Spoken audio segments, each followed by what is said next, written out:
Assalamualaikum warahmatullahi wabarakatuh. Bismillah hamdan wa syukranillah. Salatu wassalamu ala rasulillah la hawla wala quwata illa billah. Sahabat sejati yang Allah muliakan, teriring doa dan salam semoga hingga kesempatan kali ini senantiasa dalam bimbingan dan rahmat Allah Subhanahu wa taala, senantiasa dalam keadaan sehat walafiat dan tidak kurang satu apa. Amin amin ya rabbal alamin. 2 minggu terakhir ini Indonesia menjadi tuan rumah perhelatan akbar dari bulu tangkis internasional.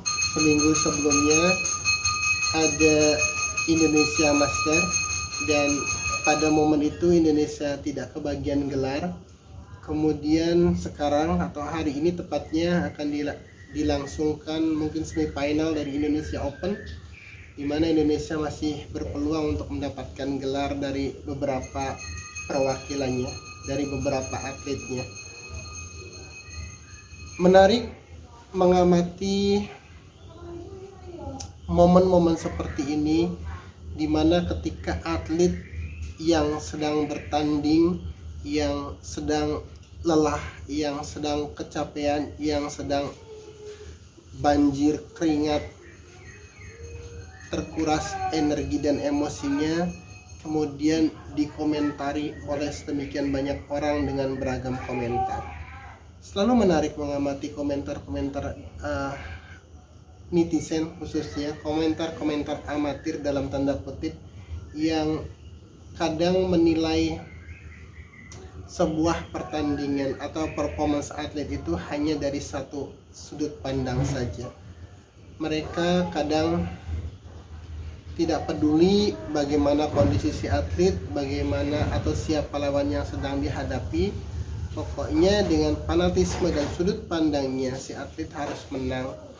Kemudian juga meskipun mungkin komentator tersebut tidak memiliki keahlian dalam bidang bulu tangkis, tapi si komentator bisa memberikan komentar yang seolah-olah dia lebih hebat, lebih jago daripada atlet yang sedang bertanding. Harusnya begini, harusnya di-smash, harusnya drop shot, harusnya pakai backhand, harusnya dikasih lob, jangan netting dan lain sebagainya. Dan itu sangat wajar. Itu sangat wajar bahwa komentator memang fungsinya seperti itu. Komentator tidak dibatasi oleh aturan dalam tanda kutip yang hanya boleh memberikan komentar positif, yang hanya boleh memberikan komentar sesuai dengan bidangnya saja, atau hanya memberikan komentar dari berbagai sudut pandang yang berbeda. Dan itu memang hukumnya, hukum alamnya, bahwa komentator itu selalu seolah-olah lebih hebat, komentator seolah-olah lebih tahu, komentator seolah-olah lebih memiliki kompetensi dari yang bertanding. Dan ini sebenarnya adalah sebuah gambaran yang terjadi pada kehidupan kita sehari-hari. Kita kalau mau sibuk dengan komentar-komentar orang lain, pasti kita tidak akan melakukan apa-apa, karena apapun yang kita lakukan pasti akan dikomentari. Mungkin komentarnya tidak secara langsung kita dengar atau kita lihat, tapi pasti akan ada orang yang mengomentari apapun yang kita lakukan. Kita ngaji dikomentari, kita pergi ke majelis zikir dikomentari, kita ke masjid dikomentari, kita tidak ke masjid pun dikomentari, kita kemudian berbusana yang bagus, yang rapi dikomentari, kita berbusana acak-acakan dikomentari, kita tidak bekerja dikomentari, kita bekerja dikomentari.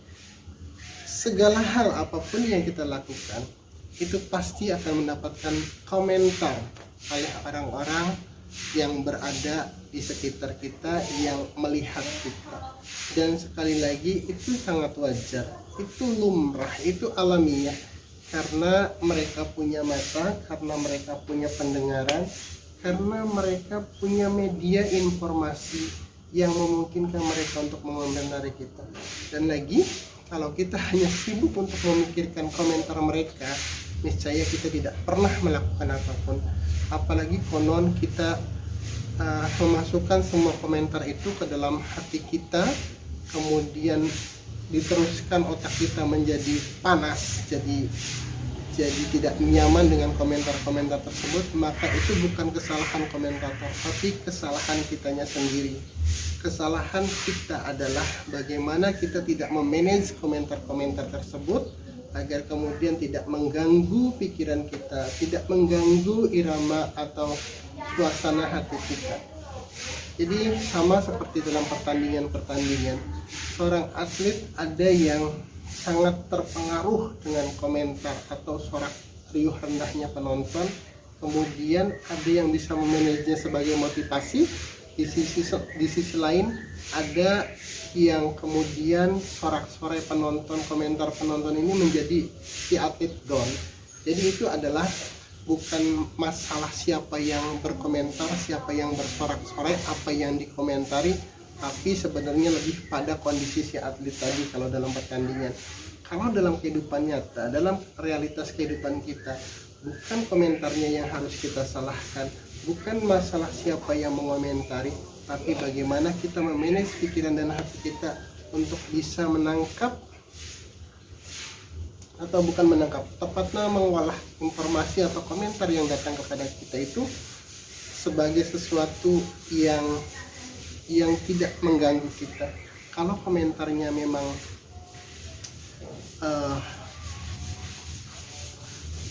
baik, ya kita syukuri. Tapi di sisi lain ketika ada komentar-komentar yang seolah-olah menyudutkan kita, seolah-olah menyalahkan kita, ya kita kelola dengan baik. Jangan-jangan apa yang mereka katakan itu benar. Misal ketika kita ke masjid tapi kemudian dikomentari, ke masjid juga baru kemarin ini, ke masjid juga karena ada motivasi lain dan lain sebagainya. Jangan kemudian kita langsung membenci orang si komentator tadi. Justru kita harus introspeksi apakah benar apa yang dikatakan dia. Mungkin benar bahwa kita ke masjidnya karena satu lain hal. Mungkin benar karena ke masjidnya karena kita menganggap diri kita sebagai tokoh, sebagai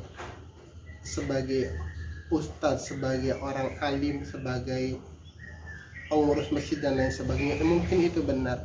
Makanya tadi apapun komentar orang terhadap kita tidak lantas kemudian membuat kita berhenti melakukan sesuatu, tapi kita harus mengelolanya secara konstruktif agar apa yang menjadi masukan, menjadi komen dari mereka ini menjadi energi bagi kita untuk memperbaiki apa yang kurang. Ingat bahwa hater itu kadang-kadang jauh lebih jujur daripada teman kita.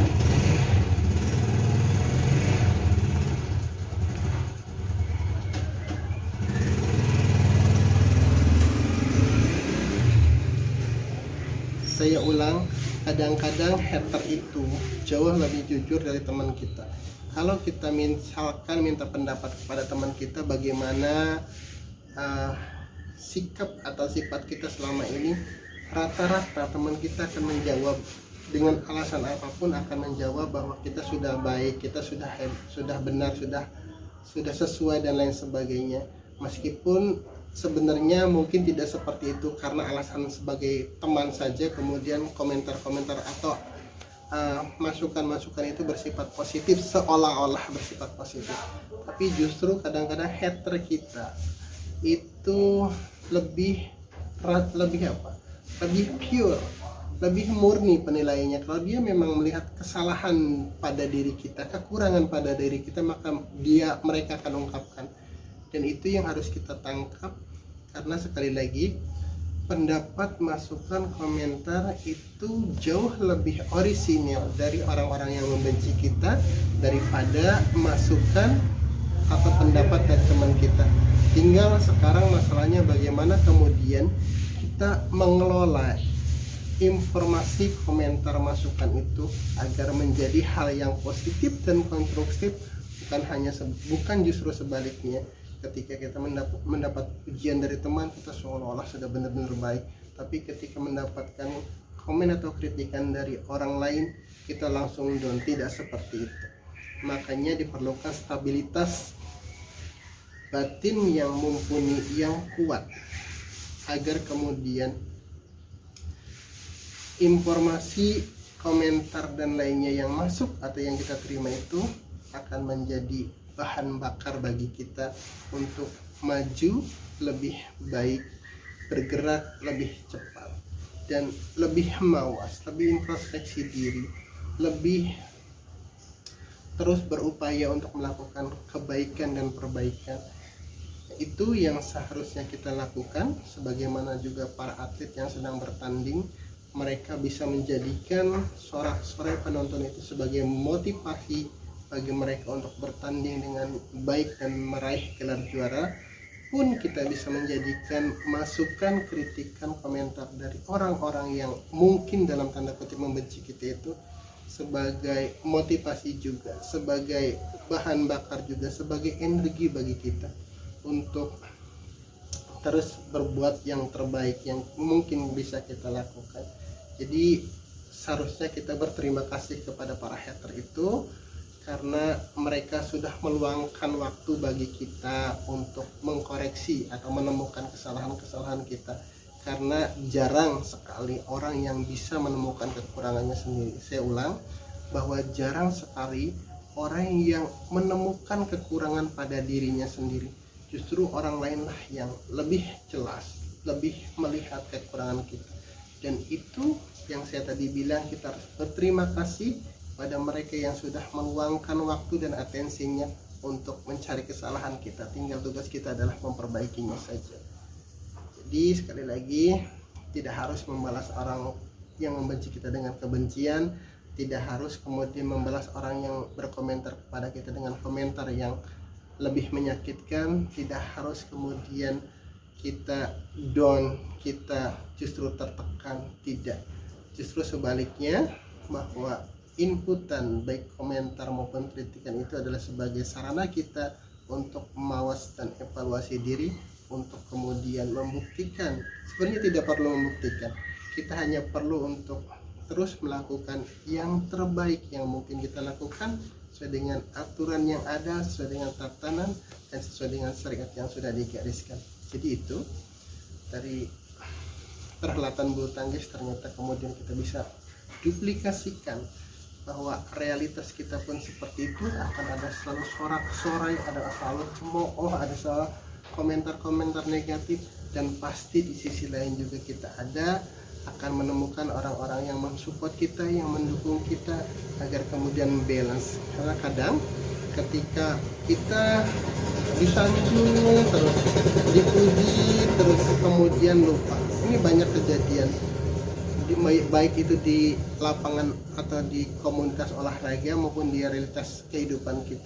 Banyak atlet-atlet potensial dengan multi talented pada akhirnya tidak bisa mencapai puncak karirnya karena mabuk pujian. Pun dalam kehidupan kita banyak orang-orang yang sebenarnya memiliki potensi yang besar, memiliki kemampuan yang hebat, memiliki wawasan yang luas, memiliki ilmu yang dalam, tapi karena mabuk pujian, karena kemudian mabuk sanjungan, pada akhirnya dia berhenti pada level yang seharusnya dia bisa lebih tinggi lagi. Jadi itu, semoga kita terus mawas diri, terus evaluasi diri, terus bergantung kepada Allah, dan terus menjaga hati dan pikiran kita agar kemudian hati dan pikiran ini tetap bisa harmonis, bisa sinkron untuk mengelola informasi apapun yang kita terima. Karena tidak mungkin dalam kehidupan ini tidak ada angin, tidak mungkin dalam kehidupan ini kita tidak kena panas, tidak mungkin kehidupan itu menghindar dari hujan. Seperti itulah kehidupan, maka kehidupan kita pun tidak mungkin kemudian kita memaksa orang lain semuanya mencintai kita. Tidak mungkin kita memaksa orang lain harus hormat semua kepada kita. Tidak mungkin kita kemudian memaksa orang lain untuk memberikan komentar positif kepada kita. Itu tidak mungkin. Jadi sekali lagi, yang penting bagi kita adalah pikiran dan hati kita tetap dijaga, dan itu prosesnya dengan zikrullah. Billahi taufiq wal hidayah. Wassalamualaikum warahmatullahi wabarakatuh.